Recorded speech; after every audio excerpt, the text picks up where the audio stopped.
Have you ever wondered how a place so often remembered as vast, peaceful, and reassuring could continue to exist atop forces that resist human presence, where postcard images of serene wilderness, frozen lakes, and empty horizons stand in quiet tension with a land that has never truly welcomed settlement?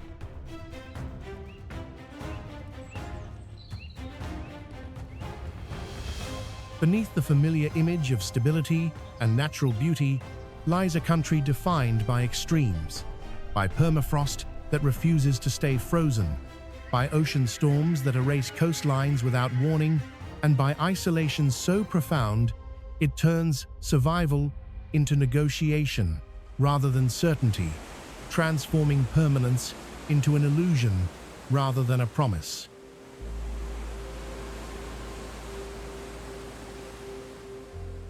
What appears from a distance as untouched wilderness reveals, up close, a pattern of endurance in which towns cling to melting ground, communities rise again after each wildfire, and villages endure cycles of flood and return, shaped by a rhythm of adaptation and retreat that has become ordinary.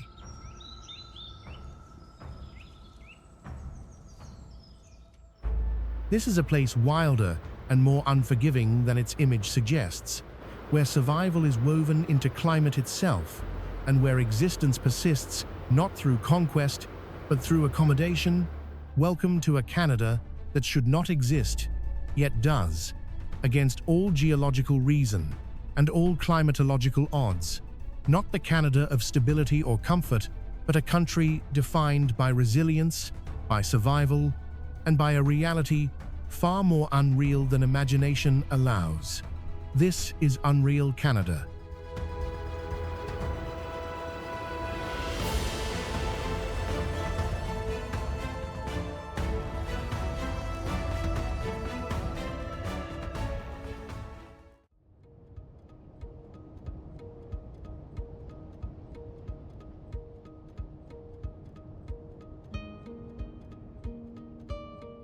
Stretching along the southwestern shore of Hudson Bay, Churchill sits at the convergence of three biomes: marine, boreal forest, and Arctic tundra, where winters last 8 months and temperatures plunge to -40 degrees Celsius.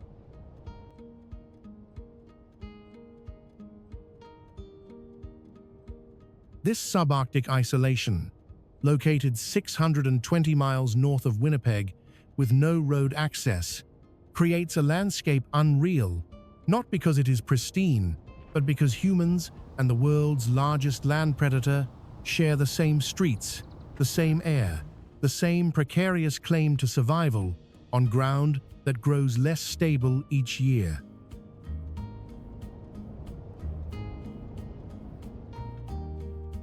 For the 900 residents who live here, this environment is not extraordinary.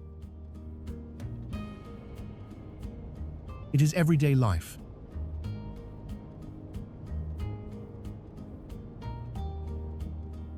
The town operates under an unwritten contract. Cars remain unlocked for emergency bear escapes. Radar systems scan for approaching animals 24 hours daily, and a polar bear jail holds adolescent bears deemed too curious about human spaces.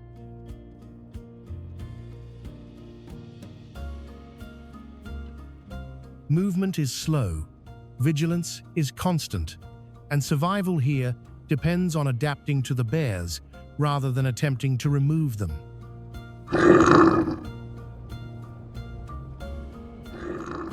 Life moves at the pace the predators allow.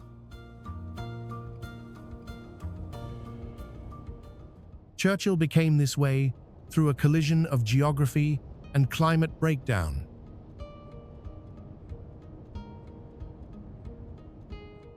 For millennia, polar bears congregated here each autumn, waiting for Hudson Bay to freeze so they could return to hunting seals on ice. But climate change has rewritten the script.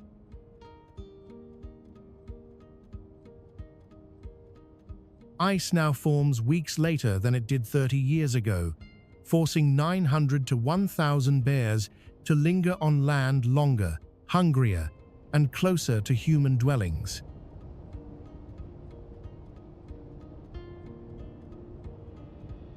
In 2025, a record storm surge of 8.6 feet battered the shoreline, the highest ever recorded in the hamlet, as warming waters fuel more violent Arctic storms.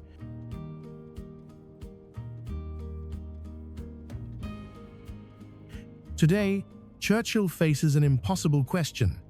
What happens when a place becomes famous for coexisting with apex predators, just as the conditions that made coexistence possible begin to disappear? Tourism brings economic survival, but increases human bear encounters.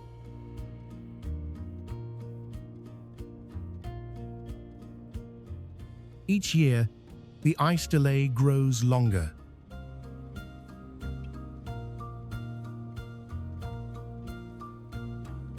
Each year, the bears grow more desperate.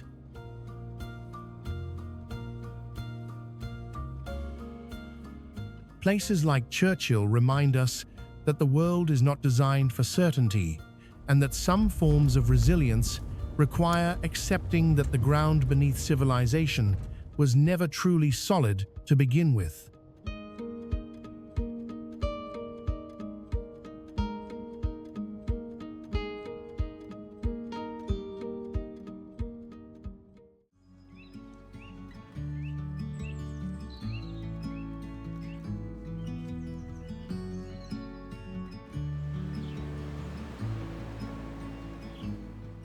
Rising from the Pacific Ocean 50 miles off the British Columbia coast, Haida Gwaii is an archipelago completely isolated by water, weather, and geology.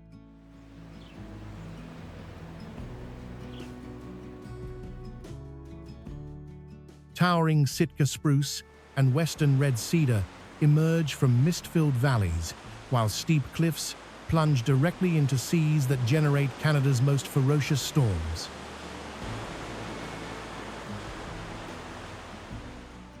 Constant moisture, relentless wave action, and long dark winters create a landscape that feels unreal, not because it is untouched, but because it is perpetually being unmade by forces older than human memory.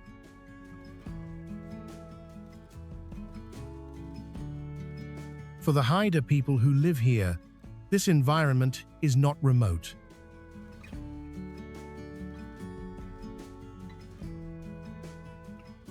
It is home.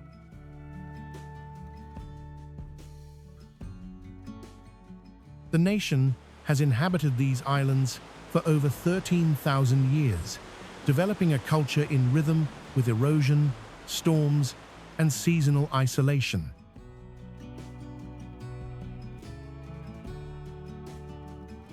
Cedar longhouses, ocean fishing, and monumental totem poles are shaped by necessity as much as tradition.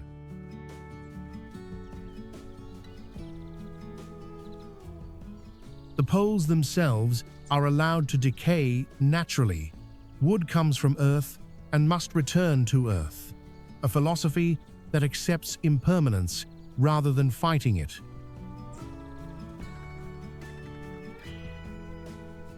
Communities rely on cooperation, inherited knowledge, and the understanding that connection to the mainland can be severed for weeks by winter storms. Haida Gwaii became this way through tectonic separation and cultural continuity.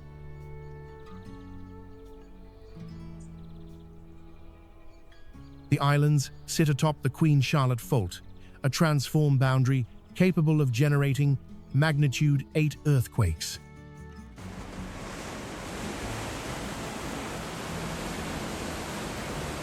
In 2012, a 7.8 quake struck offshore, triggering tsunami warnings across the Pacific.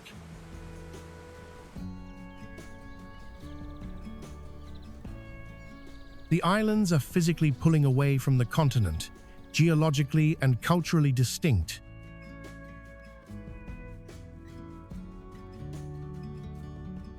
Industrial logging in the 20th century threatened old-growth forests that had stood for 800 years, prompting the Haida to blockade roads and reclaim stewardship of their land.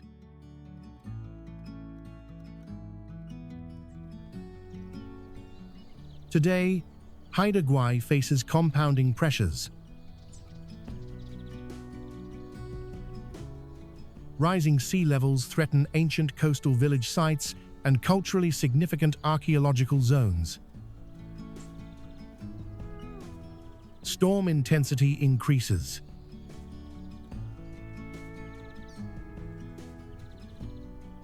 Yet the Haida remain, not through control, but through a worldview that sees humans as part of the cycle, not separate from it.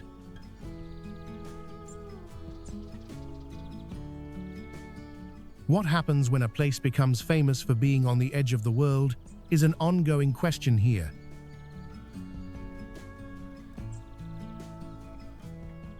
Places like Haida Gwaii remind us that survival is not measured in permanence, and that resilience often comes from learning how to live within limits, including the limit of land itself, rather than trying to expand beyond them.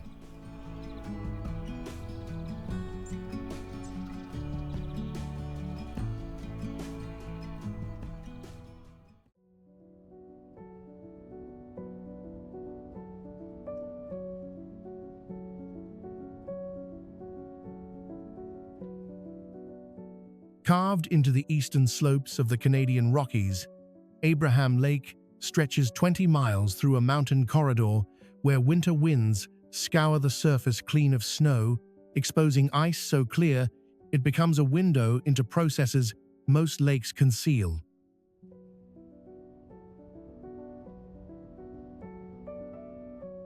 This artificial reservoir, created in 1972 by the Bighorn Dam for hydroelectric power, sits at 4,200 feet elevation in a region where temperatures drop below -30 degrees Celsius and wind gusts exceed 60 miles per hour, creating conditions unreal not because of natural formation, but because human engineering accidentally created one of the planet's most visually striking yet quietly lethal landscapes.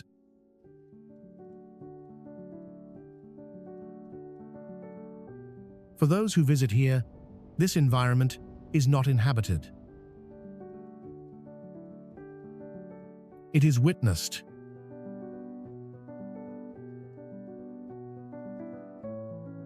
No permanent residents live directly on the lake's shore.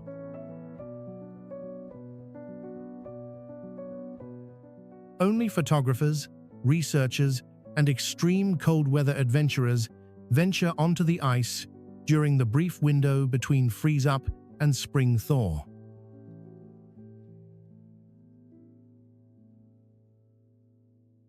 The attraction is methane organic matter decaying on the lake bottom releases gas that rises and freezes into stacked white disks suspended in crystalline ice. These formations are beautiful.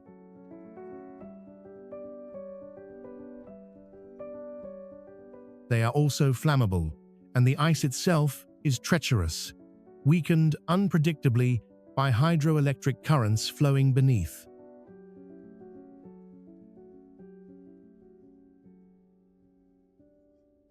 Abraham Lake became this way through human alteration meeting natural chemistry.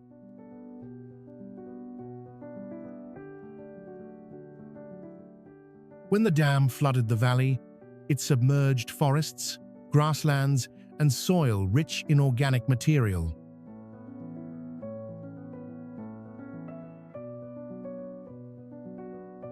Bacteria decompose this matter anaerobically, producing methane, a greenhouse gas 25 times more potent than carbon dioxide.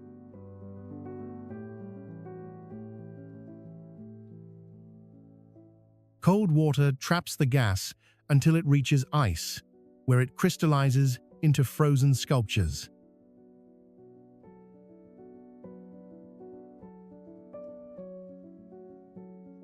The spectacle draws thousands annually, many unaware they are walking above a chamber of combustible gas, on ice rendered unstable by invisible flows.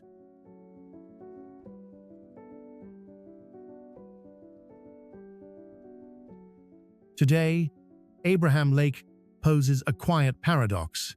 What happens when a place becomes famous for beauty, rooted in processes of destruction?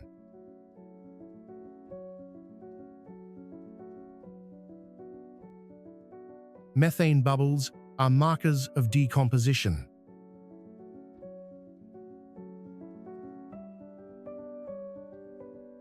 The lake exists because a river was dammed, a valley was drowned, and ecosystems were submerged. The ice is fragile. The gas is dangerous.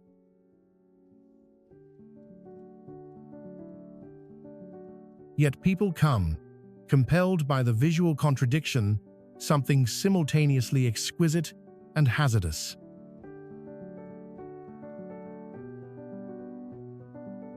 Places like Abraham Lake remind us that attraction and threat are not opposites, and that some of the most compelling landscapes exist precisely because they sit at the threshold between stability and collapse.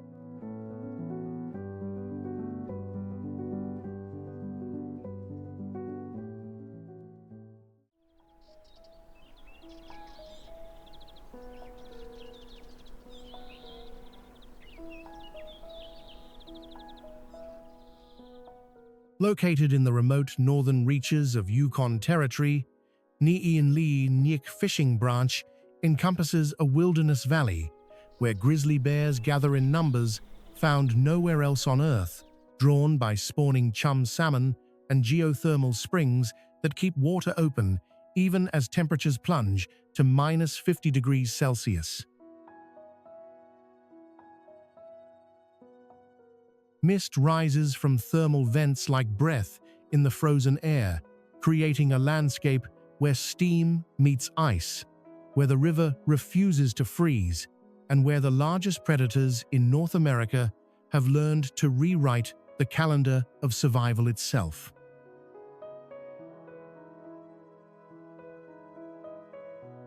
For those who witness this place, the spectacle is primal.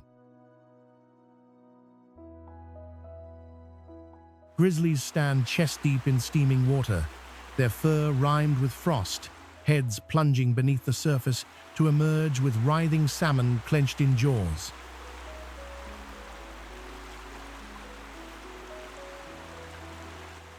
The sound is constant, the splash of bears fishing, the crack of skulls being crushed, the guttural calls of ravens circling overhead.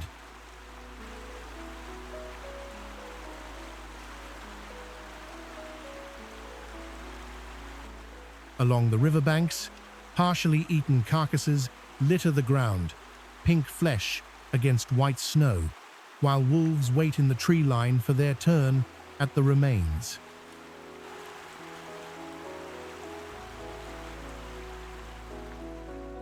What makes Fishing Branch unreal is not wilderness alone, but abundance in a season of scarcity.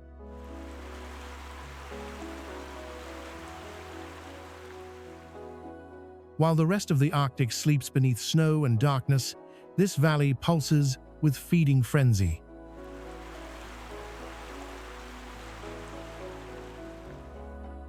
Bears that should be hibernating instead gorge themselves, building reserves that defy biological norms.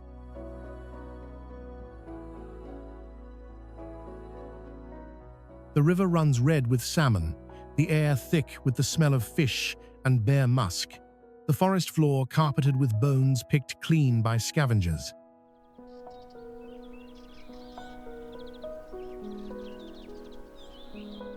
This is survival as spectacle, nature operating at extremes where geothermal warmth creates an oasis of life in a landscape designed for dormancy.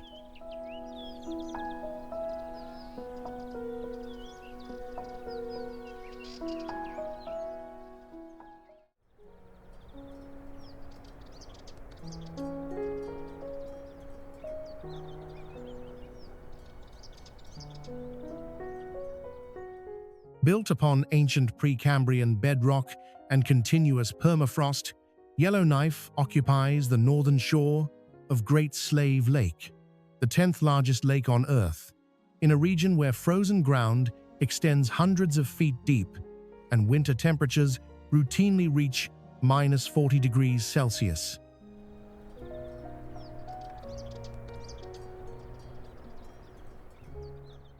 This territorial capital, home to 20,000 residents, sits 250 miles south of the Arctic Circle in near-total road isolation, creating conditions unreal, not because of wilderness, but because modern urban infrastructure depends entirely on ground that is actively transforming beneath it as planetary temperatures rise.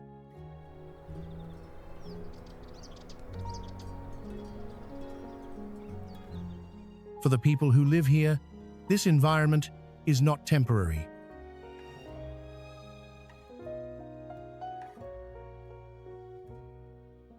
It is permanent residence adapted to impermanent geology.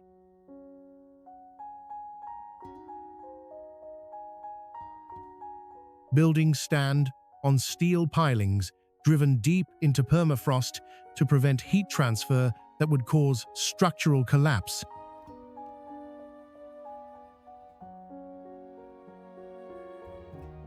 The ice road across Great Slave Lake, once the only winter surface route connecting Yellowknife to southern Canada, operated for decades as a frozen highway carrying 10,000 truckloads of supplies annually.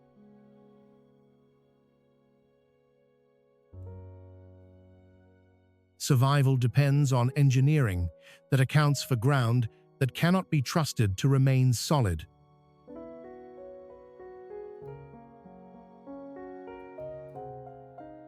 Yellowknife became this way through resource extraction and climatic extremity.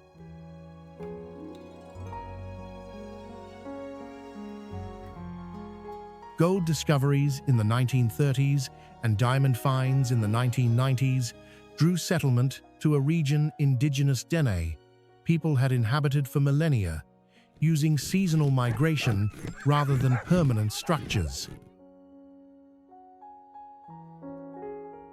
The city grew despite conditions, not because of them.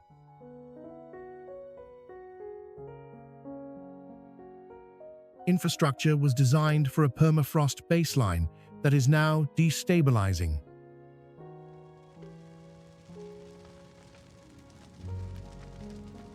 Summer wildfire smoke in 2023 forced the entire city to evacuate, 20,000 people fleeing along a single highway as flames approached within miles of downtown.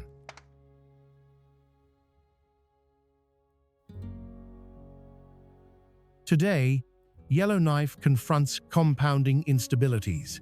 What happens when a city built on permanently frozen ground exists during a period when permanent no longer applies?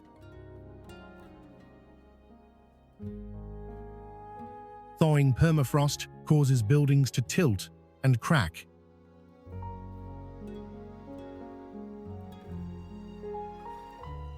Ice roads form later and melt earlier each year, shrinking the winter transport window.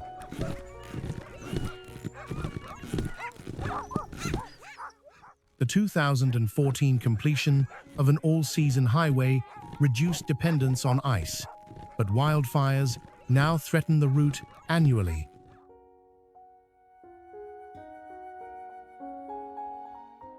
Climate is rewriting the terms of habitability faster than infrastructure can adapt.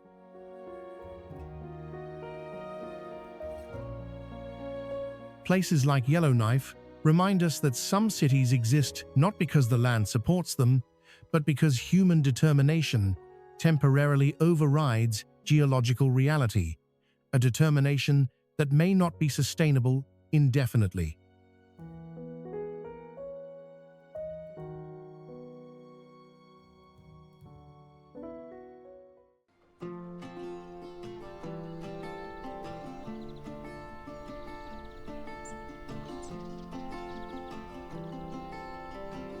Perched on a narrow peninsula extending into the Beaufort Sea, Tuktoyaktuk is an Inuvialuit hamlet of 900 people living atop permafrost, so ice-rich that a massive ice lens 4 meters thick sits directly beneath the community at sea level.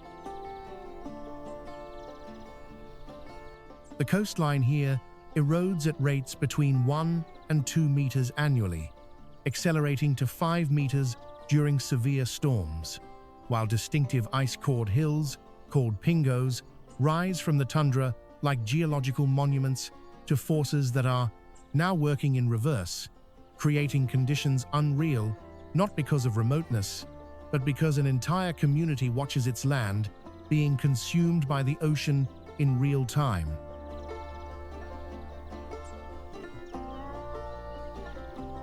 For the people who live here, this environment is not theoretical. It is home being dismantled.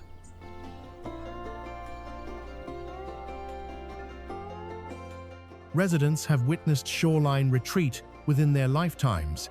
Elders describe land that existed in their youth, now submerged beneath Arctic waters.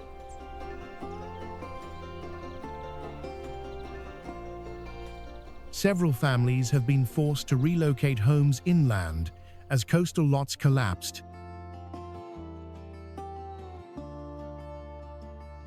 Hunting, fishing, and traditional land use continue, but the geography itself is rewriting.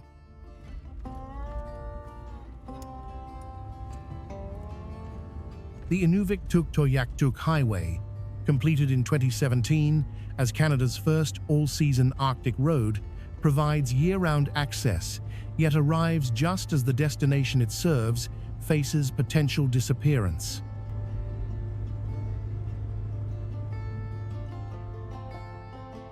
Tuktoyaktuk became this way through a catastrophic convergence of thawing permafrost and climate-amplified coastal erosion.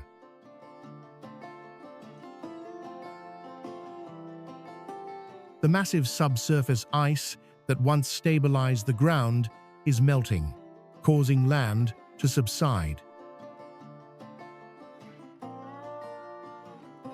Simultaneously, declining sea ice leaves the coast exposed to open water storm waves for longer periods each year.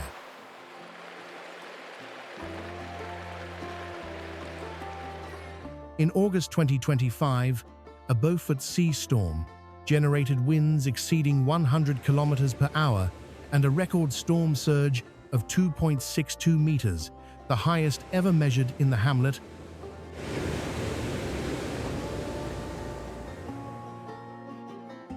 Protective infrastructure, including concrete mats and boulder revetments, has failed repeatedly, unable to withstand combined thermal and mechanical forces.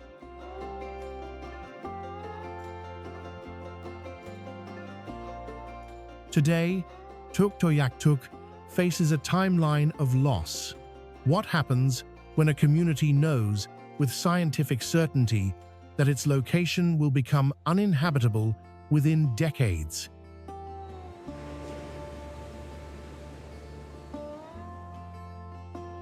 Tuk Island, a barrier protecting the harbor, is projected to be breached by 2050.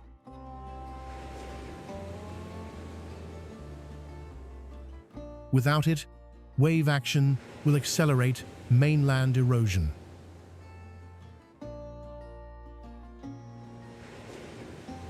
The Canadian government has committed over $53 million for coastal protection measures, not to stop erosion, but to buy time for planned retreat. This is adaptation without illusions. Places like Tuktoyaktuk remind us that climate refugees are not a future abstraction, and that some communities are already living the question of how to leave home while home is still physically present but geologically condemned.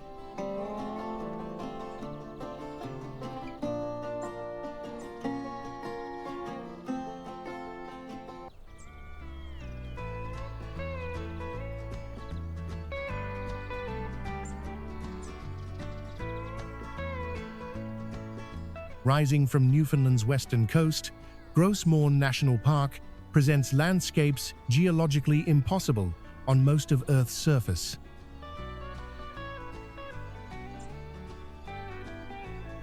The tablelands, a rust-orange plateau stretching for miles, expose mantle rock normally buried 12 to 25 miles beneath continental crust, pushed upward by ancient tectonic collisions, and left barren because the rock is toxic to most plant life.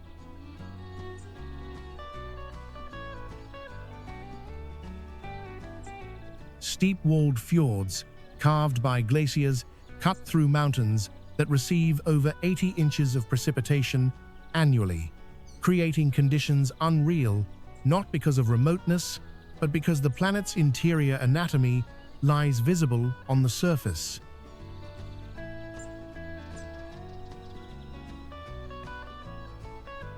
For the people who live here, this environment is not geological curiosity. It is backdrop to survival.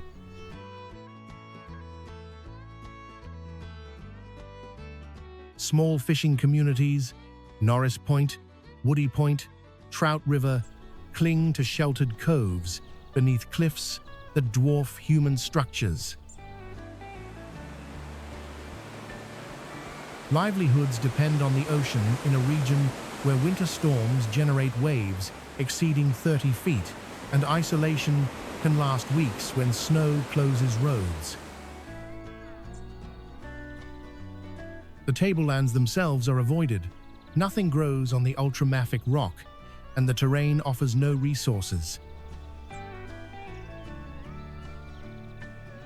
People live beside the geology, not within it.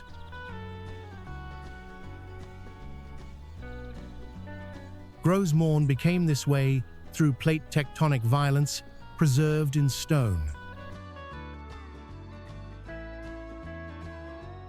Between 600 and 400 million years ago, the Iapetus Ocean closed as continental plates collided, forcing oceanic crust and upper mantle onto the surface in a process called abduction. What should have remained buried became exposed. Glaciation during the last ice age then carved deep, U-shaped valleys, and when ice retreated, the ocean flooded them to create fjords like Western Brook Pond, landlocked by elevation, but ocean-fed in origin.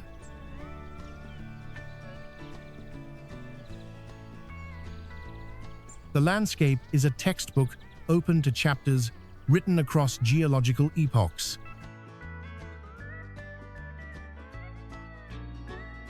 Today, Gros Morne exists in tension between preservation and erosion. What happens when a place becomes famous for revealing Earth's structure, while the forces that created it continue to reshape it?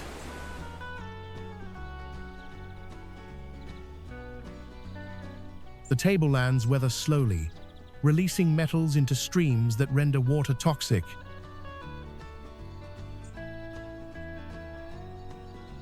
Rockfalls from oversteepened slopes threaten hiking trails. The fishing economy that supports communities is collapsing as cod stocks fail to recover from 1990s overfishing. Younger generations leave for urban centers.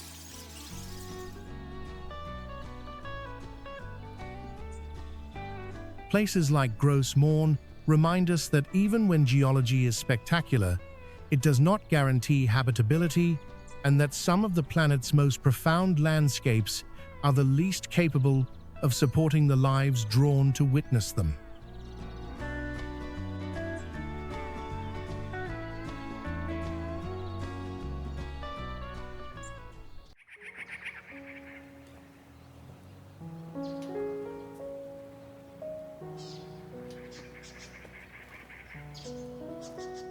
Arranged in a rigid British grid, along the sloping shore of the Atlantic Ocean, Old Town Lunenburg is a UNESCO World Heritage Site constructed almost entirely of wood, colorful 18th and 19th century buildings that have withstood 270 years of salt spray, hurricane-force winds, and the relentless rot that comes from proximity to the sea.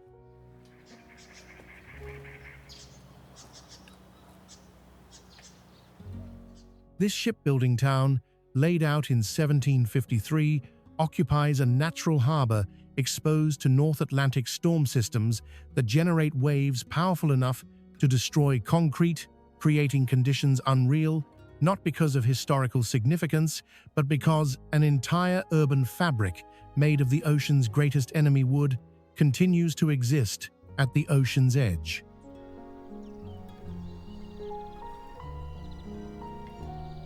For the people who live here, this environment is not heritage.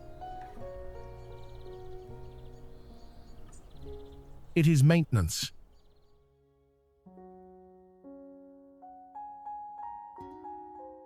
Residents repaint, repair, and replace rotting timber on structures their ancestors built generations ago.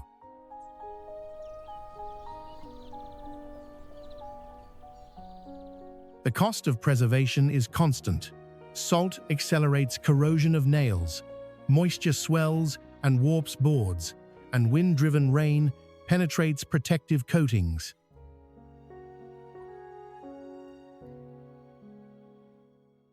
Fishing remains part of the economy, but tourism now sustains the town, with visitors drawn to architecture that seems impossibly fragile in its setting.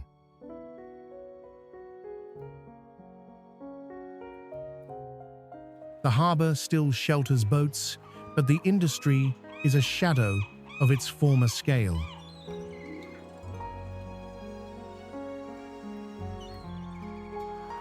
Old Town Lunenburg became this way through colonial planning, economic necessity, and cultural stubbornness.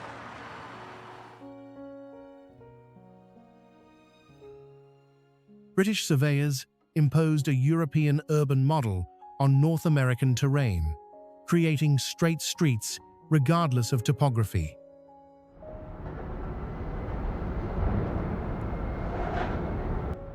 Shipbuilding drove prosperity. Lunenburg schooners were legendary, including the Blue Nose, the fastest racing ship of its era.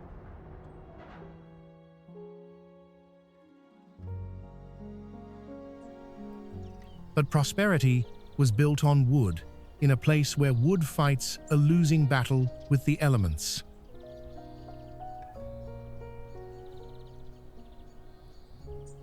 Yet the town persists, each generation recommitting to preservation, not because it is practical, but because it embodies identity.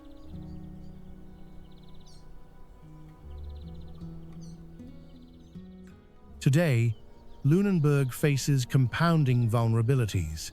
What happens when a heritage site becomes unsustainable to maintain?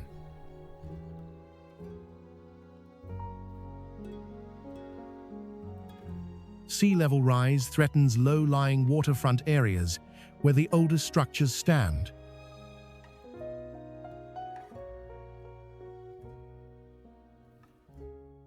Storm intensity increases, as demonstrated by Hurricane Fiona in 2022, which damaged buildings and infrastructure across Atlantic Canada. Insurance costs soar.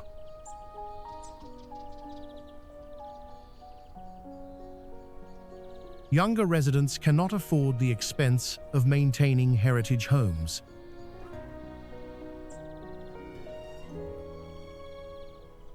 The town survives, but increasingly as a museum rather than a living community.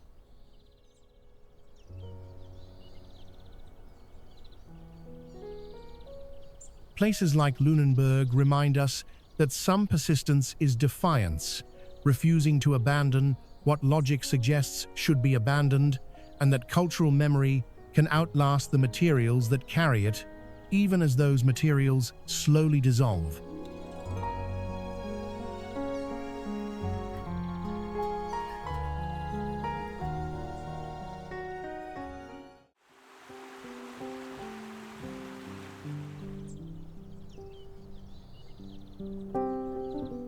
Stretching 280 miles along the Pacific's eastern edge, Vancouver Island's western coastline faces ocean storms that cross 6,000 miles of open water before striking land, generating waves that can exceed 30 feet and rainfall that makes this one of the wettest regions in North America.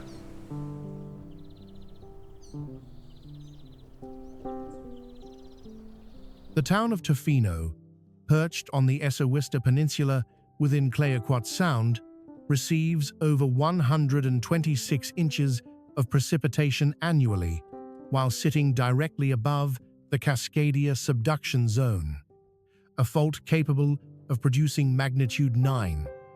Earthquakes and tsunamis reaching 100 feet, creating conditions unreal, not because of wilderness, but because modern communities have chosen to inhabit the most geologically and meteorologically violent coastline in Canada.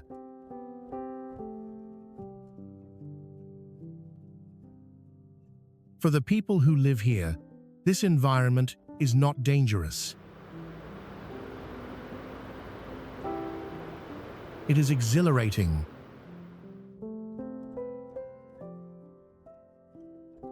Tofino's 2,500 permanent residents, swelling to 8,000 during summer, have built an economy around storms.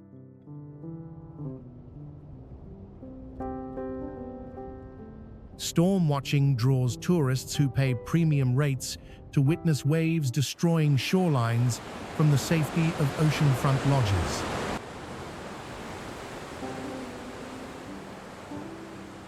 Surfers paddle into frigid water, wearing thick wetsuits to ride swells generated by distant typhoons.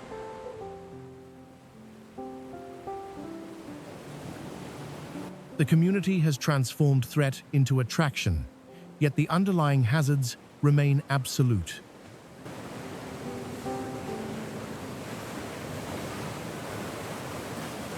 Vancouver Island's coastline became this way through tectonic positioning and atmospheric dynamics.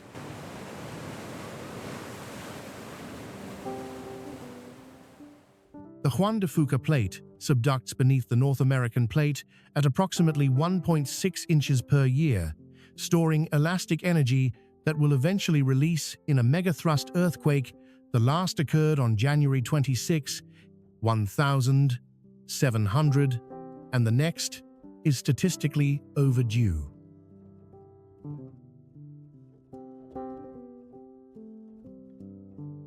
When it strikes, coastal areas will drop 6 feet instantly, causing permanent flooding before tsunamis arrive.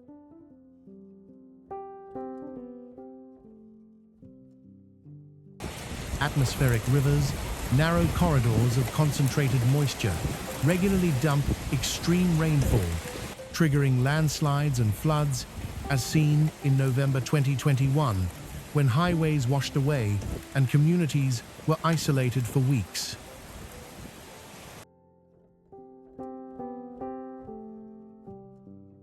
Today, Vancouver Island's west coast embodies paradox.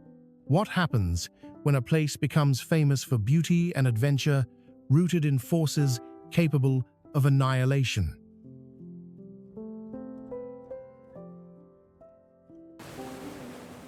Tsunami evacuation routes are marked throughout Tofino. Sirens installed, drills conducted, but development continues. Real estate values climb. Tourism grows.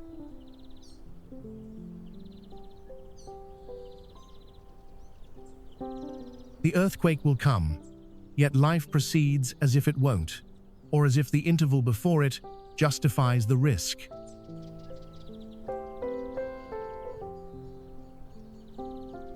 Places like this coastline remind us that some risks are accepted not through ignorance, but through calculated suspension of consequence, and that humans possess a remarkable capacity to inhabit futures they know will be catastrophic, while living presents that feel secure.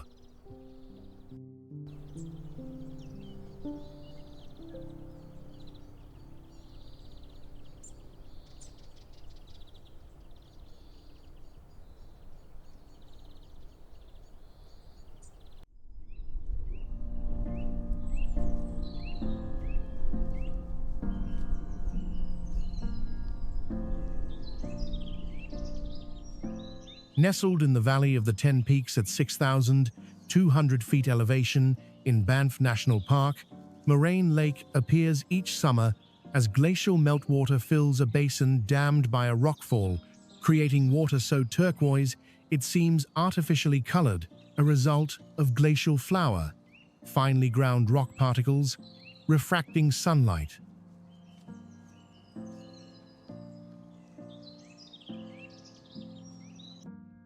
This lake exists for only 6 months annually.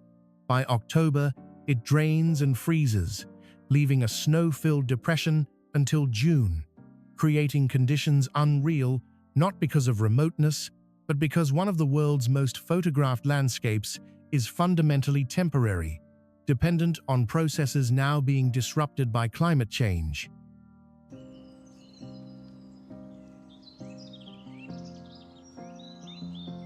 For those who visit here, this environment is not inhabited.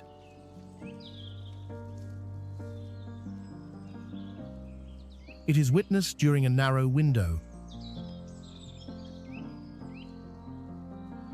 No permanent residents live at Moraine Lake.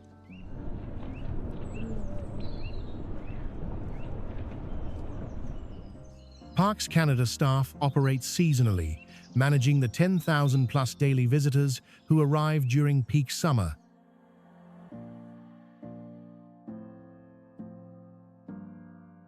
The area is grizzly bear habitat, and the access road closes each year from October to June due to avalanche risk and wildlife activity.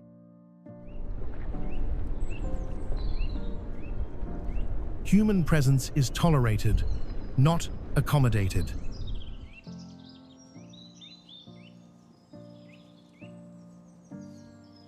Moraine Lake became this way through glacial retreat and rockfall.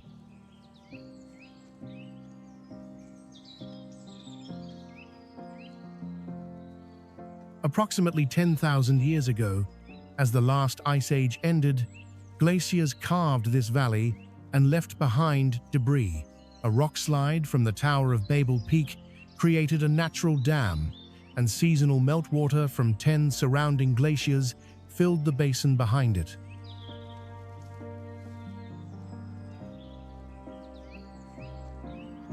The lake's iconic turquoise color exists only when glacial melt is active. Without it, the water would be clear.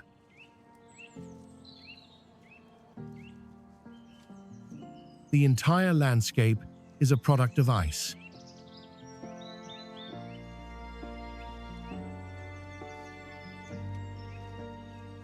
Today, Moraine Lake faces temporal uncertainty. What happens when a place becomes famous for seasonal beauty, while the glaciers sustaining it disappear?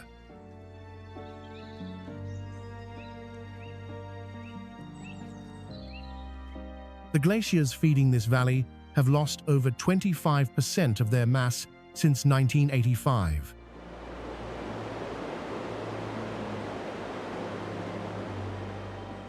Melt seasons shift earlier, water levels fluctuate unpredictably.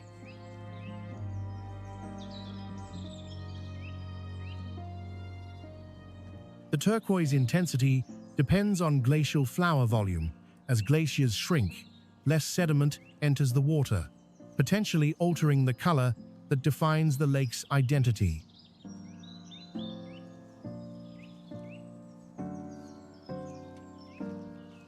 Visitor numbers strain infrastructure.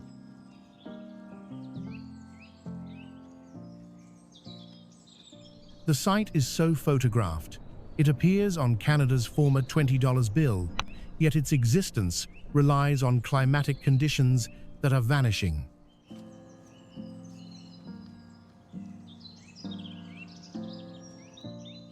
Places like Moraine Lake remind us that beauty is not timeless, and that some landscapes exist in windows that are closing.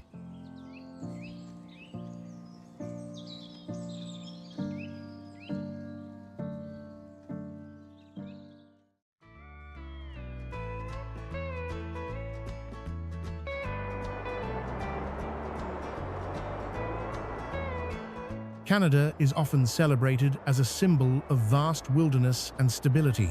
Yet beneath that image lies a country that, by any modern measure of permanence, should not exist at all, sustained on melting permafrost, eroding coastlines, and geological forces that repeatedly dismantle what human effort attempts to preserve.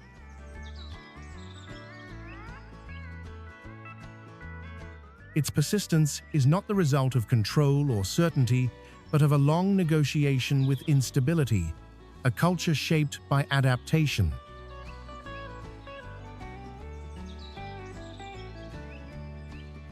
As climate pressure redraws the boundaries of habitability and pushes societies toward futures defined by transformation rather than security.